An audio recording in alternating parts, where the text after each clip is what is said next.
ஒ ஒரு வாட்டி காந்தி தாத்தாக்கு புதுசா காந்தி தாத்தான்னா அவர் அப்பா சொல்லலாம். அவர் என்ன பண்ணாரு, ஒரு வாட்டி புதுசா கல்யாணம் ஆன போல இருக்கோ, அல்லது புதுசான கல்யாணம் ஆனவர் போல கல்யாணம் ஆன நேரம் போல இருக்கு. அவர் என்ன பண்ணிட்டாரு ஒரு வாட்டி, அவங்க அப்பாவுக்கு உடம்பு சரியில்ல. அவங்க அப்பாவ பார்த்துன்னு தான் இருந்தாரு அவரு. அவர் கூடயே அப்பா கூடயே இருந்திருக்காரு.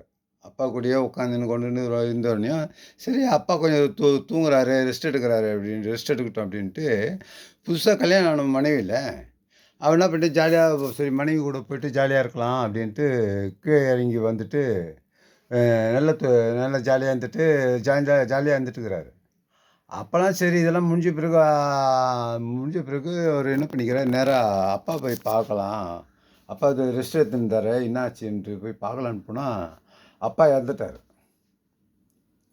அவ்வளோதான் இவருக்கு என்ன பண்ணாரு, இந்த இதெல்லாம் முடிச்சுட்டு, அப்பாவுடைய இதெல்லாம் முடிச்சுட்டு, நேரா மனைவிய கூட்டின்னு போயிட்டு, காசி ராமேஸ்வரமோ அல்லது வேற எங்கேயோ ஒரு புனிதமான இடத்துல போயிட்டு,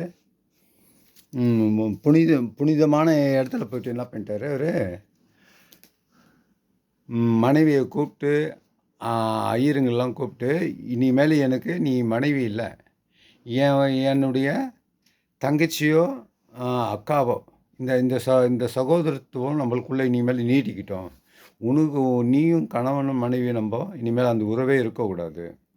அந்த சேர்ற உறவும் இருக்கக்கூடாது. நீ கணவன் மனைவி உறவே இருக்கக்கூடாதுன்ட்டு" அவரு நம்ம காந்தி தாத்தா அவர் வந்து அதுமாரி பண்ணியிருக்காரு. மகாத்மா. அதனால தான் அவர் மகாத்மான்றாங்களோ என்னவோன்னு தெரியல. இதுமாரிலாம் அவங்க பெரிய பெரிய ஆள்லாம் இதுமாரி எதனா ஒண்ணு பண்றாங்க. யானைக்கும் அடி சுரக்கும்ன்றாங்கள்ல, அதுமாரி பண்ணியிருக்காரு காந்தி தாத்தா. "நானும் காற்று பூமி இவை சாட்சியானது, நான் உன்னை பார்த்தது பூர்வ ஜென்ம பந்தம்,